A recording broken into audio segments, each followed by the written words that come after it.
وی که په عمر مړېدل غواړې دا نشته، که په عمر مړېدل غواړې دا نشته، او یا د مرګه خلاصېدل غواړې دا هم نشته، او د اوربشو نه غنم نه پیدا کیږي چې ازغي کرې او ګل غواړې دا هم نشته، او د پولیس سرات په نرۍ لاره د منزل دی، په هوا که تېرېدل غواړې دا هم نشته. نو د نیکو بدو تلل به په انصاف وي، که درانه درانه تلل غواړې دا هم نشته. نو رب رحیم دی خو زمونږ عمل به ګوري، که په سوال جنت ته تلل غواړې دا هم نشته. نو ته دې هم تیاری وکړه مسلمانه، همیشه که اوسېدل غواړې دا هم نشته. مرسلان پیغمبران مرګي خاموش کړل، په چلول سره کتلل غواړې دا هم نشته. او د طاقتور مرګي خلاصې نشته رحمانه، واپسۍ کې که راتلل غواړې دا هم نشته. او خدای خبر چې د دین کار کې ولې لټې، په تنه باندې د اوښ په شانتې غټې، په قیام او په رکوع باندې پوه نه شوې، په مانځه کې دې خوږېږي د ملا پټې، او د دنیا دپاره ښه تعلیم یافتی لکه قارون، خو د مذهب دپاره نه پوهېږي جټې.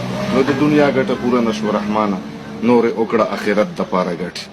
او په خپل ځان کې خوند پیدا کړه چې خوند واخلې د جهانه، داسې مه وایه رحمانه چې بېکاره زمانه شوه.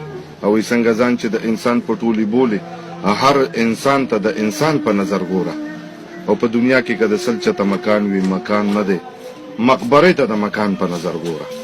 نو دوباره دې راتله نشته په دنیا. نن دې وار دی که دروغ کړې خو رښتیا، خو که اوچتې مرتبې د چا په کار وي، ښایسته کار دی د دعوت په دې دنیا. او که محنت او مشقت دی بس د دین دی، په کار نه دی بل محنت په دې دنیا. نو دا خبرې زه خپل ځان ته کړم یارانو، نه مې کار نه مې غرض ته په بل چا، خو نوم دا ستا او د بل اخلم ځان ته وایم دلګیر مشي که مې نوم واغېسته ستا.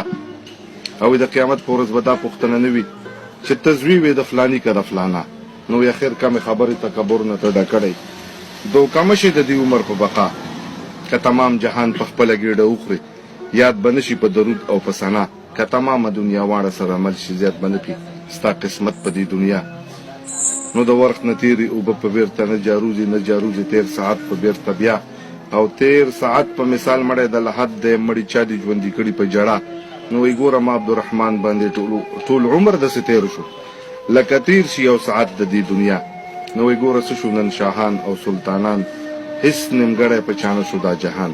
که هزار هزار پناه شي په یو دم کې، بیا پیدا شي په یو دم کې هزاران. پیغمبر غوندې هستی د دنیا لاړه، دا دنیا ویرانه نشوه په هجران. او چې دا داسې خلک لاندې شو تر خاورو، د چا یاد دي ما او تا غوندې سګان. نو بوی د نوم او د نشان یې پاتې نه شو چې دعوې به یې کړې د نوم او د نشان. که غلبیل کړم د تمامې دنیا خاورې، بیا به نه مومم د راو شاه جهان. چې به ته په دواړو سترګو ښکلولې، ګوره څه شوې هغه خولې هغه لبان. وایي که دروغ وایم ته ورشه نظر وکړه د خپل پلار او د نیکه په قبرستان، چې مدام به په قربان قربان بللې. نو وایي نن دې غږ در باندې وکړو چې قربان. نو وایي ځکه زه عبدالرحمن په دل سو زړه ورته حیران یم، چې مې اور بل شوی نه دی په دیوان. نو وایي ای عاقله غوږ ونیسه ماته، مرګی نه پرېږدي سړی خپل رضا ته. د اجل سواره را روان دي او زر به راشي، ناګهانه به تالا شي وایم تا ته. او ډېرې ماتې کړې مرۍ د کبرجنو، چې د کبره به یې نه لیدل هیچا ته. نو بادشاهان دې واړه خاک د بیابان شو، نظر وکړه سکندر پسې دارا ته. نو په هغې جهان به څنګه جواب ورکړې چې په دې جهان عاجز د جوابه.